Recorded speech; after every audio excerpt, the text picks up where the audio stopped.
नमस्कार। हमारे चैनल में आपका स्वागत है। मैं हूं रामचंद्र मौर्य। आदिवासियों पर आज हम चर्चा करेंगे। आदिवासी क्या होता है, वनवासी क्या होता है, मूल निवासी क्या होता है। आजकल इसके अलग अलग अर्थ निकाले जा रहे हैं और सियासत दानों ने जिस तरह से आदिवासियों की परिभाषा की है, सब ने अपने अपने ढंग से अलग अलग ढंग से इसकी परिभाषा की है।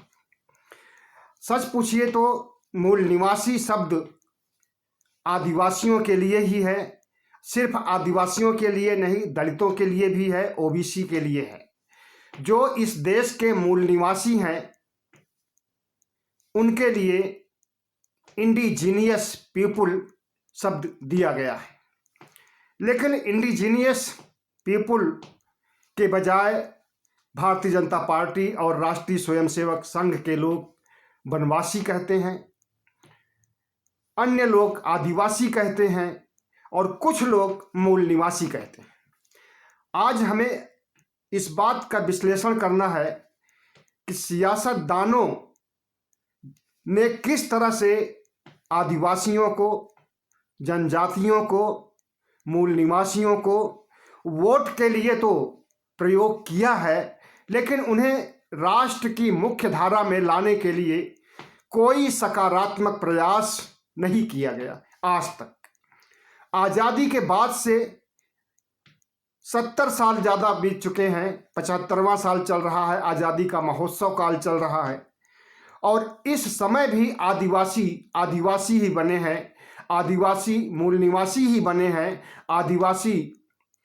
पिछड़े ही हैं और उनकी दशा और दिशा को सुधारने के लिए कोई ठोस प्रयास नहीं हुआ। अभी राहुल गांधी ने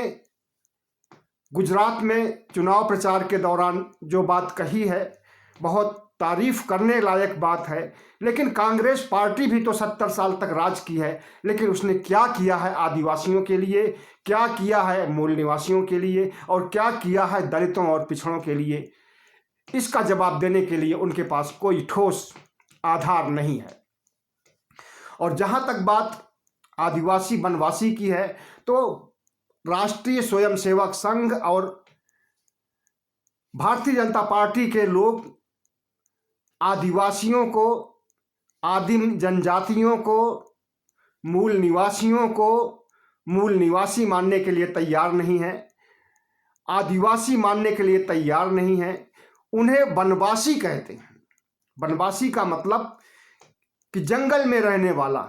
दूसरे शब्दों में जंगली। भारतीय जनता पार्टी और संघ के लोग उन्हें जंगली समझते हैं और उनके विकास की तरफ ध्यान देने की तो कोई बात ही नहीं है, बल्कि उनकी जो जंगल, जमीन, जल जो कुछ भी है उसको छीनने का प्रयास कर रही है आज की सत्ता, भारतीय जनता पार्टी के लोग, संघ के लोग। जिस तरह से 2 उद्योगपतियों को आदिवासी क्षेत्र सौंपने के लिए षड्यंत्र चल रहा है, उसके तहत बहुत सी जमीनें आदिवासियों की, बहुत से जंगल आदिवासियों के 2 पूंजीपतियों के सुपुर्द कर भी दिया गया है और जो बाकी बचा हुआ है उसको भी किया जा रहा है। ऐसे में राहुल गांधी ने अगर सवाल उठाया कि अगर फॉरेस्ट टू राइट कानून को, फॉरेस्ट ऑफ राइट कानून को सख्ती से लागू नहीं किया जाएगा तो जो बची हुई जड़ जमीन, जंगल है उसे भी पूंजीपतियों के हवाले कर दिया जाएगा, कोल माइंस के आधार पर या आदिवासियों के विकास के नाम पर या वनस्पतियों को, जंगल के संसाधनों को अपने पक्ष में करने के लिए, अपने कब्जे में करने के लिए कारपोरेट जिस तरह से सक्रिय है और भारतीय जनता पार्टी और मोदी सरकार जिस तरह से उनका साथ दे रही है, वह किसी से छुपा नहीं है। यहाँ तक कि आज की राष्ट्रपति द्रौपदी मुर्मू भी आदिवासियों के जमीन छीने जाने के खिलाफ में प्रदर्शन किया है और उन्होंने भी भारतीय जनता पार्टी में रहते हुए भी इसका विरोध किया है कि आदिवासियों की जमीन पर भारतीय जनता पार्टी कारपोरेट का कब्जा करवा रही है। आदिवासी समाज, मूल निवासी समाज इससे बहुत दुखी है और उसकी वजह क्या है? ये आदिवासियों को समाप्त कर देना चाहते हैं,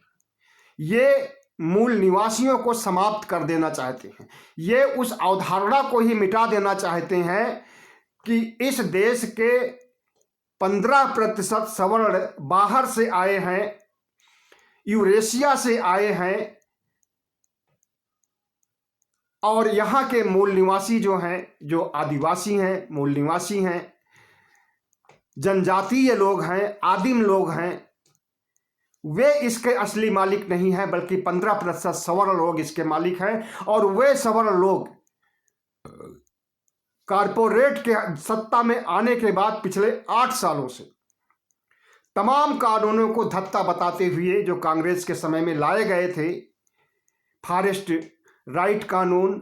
और भी कानून हैं जिसको कि इन्होंने लागू ही नहीं किया, या लागू किया गया तो उस कानून को हटा करके आदिवासियों के क्षेत्र पर कब्जा जमाने का काम कर दिया।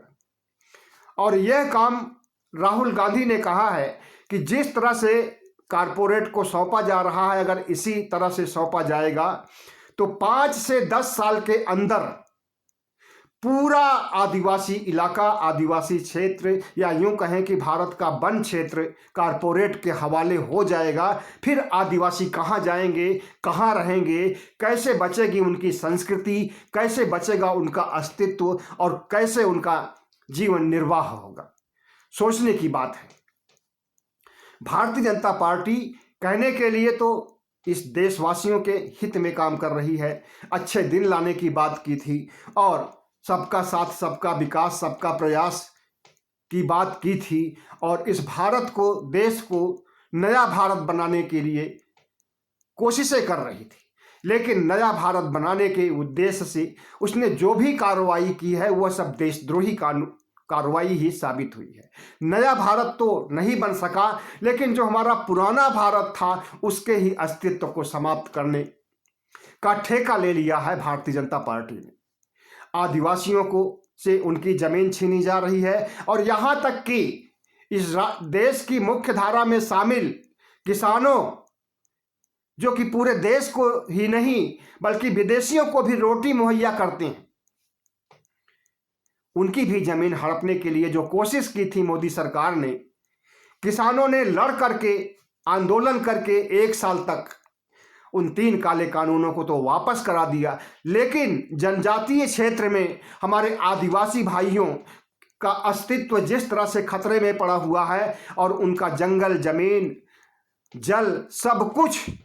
खतरे में है, उसे बचाने के लिए कौन आएगा? आदिवासी भाइयों के पास तो इतनी ताकत नहीं है कि वे आंदोलन करेंगे, या दिल्ली के चारों तरफ बॉर्डर पर आकर के घेर लेंगे और 1 साल तक आंदोलन करेंगे। उनके पास तो इतनी ताकत नहीं है, न इतना पैसा है। जज्बा जरूर है,